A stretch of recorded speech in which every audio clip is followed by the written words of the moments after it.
আপনাদেরকে কিন্তু দেশ ছাড়তে বাধ্য করব আমরা।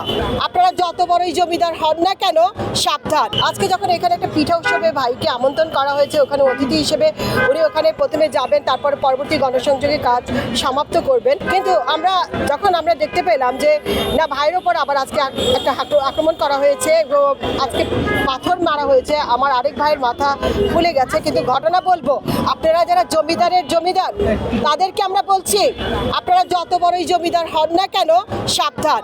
এক ফ্যাসিস্টকে আমরা দেশ থেকে বিতাড়িত করেছি, আপনারা নতুন যে ফ্যাসিস্ট হওয়ার চেষ্টা করছেন, সাবধান করে দিচ্ছি, আপনাদেরকে কিন্তু দেশ ছাড়তে বাধ্য করব আমরা।